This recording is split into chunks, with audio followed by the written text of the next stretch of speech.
Hi, my name is Fiona. Join me as I talk to my colleagues Olivia, Vikas and Linda about their love for aviation. Thank you, Olivia, for joining us today. It's a pleasure. How did you fall in love with aviation? Well, it's been quite some years, so let me try and remember. I think I was about 20 years old. I know so many people fall in love with something at a very young age, but for me it came when I was 20. I was in my college and we had a field trip at the airport, and when I saw the cabin crew, the staff at the airport in their uniform, you know, walking with grace and style, I was like, I want to be there.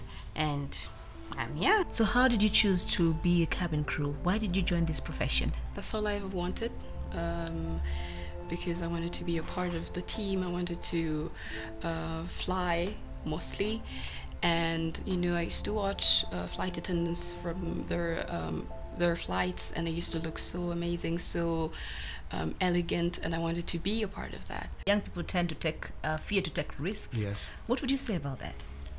It's a very competitive world that we live in today. If you don't take any risks, it's very hard for you to succeed. And if you go back in history, if you look at any successful human being, they've taken risks, they made a lot of sacrifices.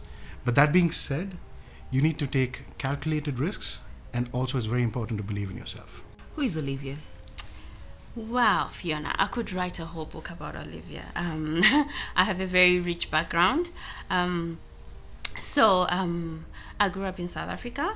I recently came back to Rwanda. It's now coming to 10 years. I have a 2-year-old son, the light of my eye, my sunshine. I've been with the father for 10 years.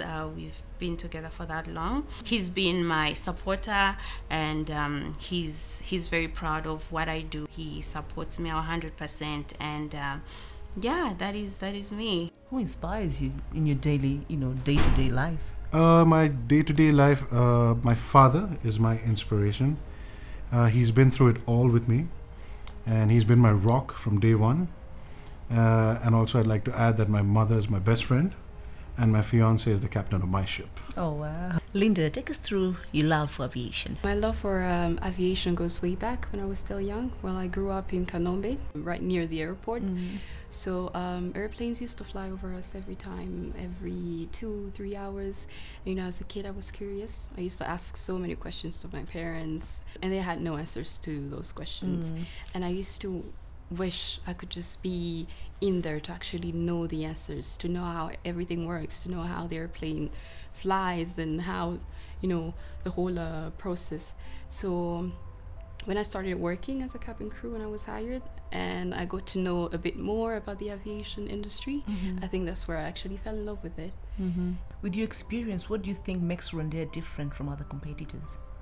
Well, that's an easy one, because I've been with the company for 6 years now, and it's very, very evident to me that it's high standards and excellent service. If you had to do it again, would you still choose to be in aviation? Of course, 1000% yes. Without a doubt, I would choose this over and over again. Of course I would. Of course I would. I would, definitely. The younger Linda, when you're a kid, looking at yourself, in a mirror 10 years down the line, would your younger self be happy? I think she would be proud. She would be really, really happy that she finally got the answers to the questions she used to ask herself. Absolutely. Well, thank you, Linda, for making time. Thank you very much for having me. It was a pleasure.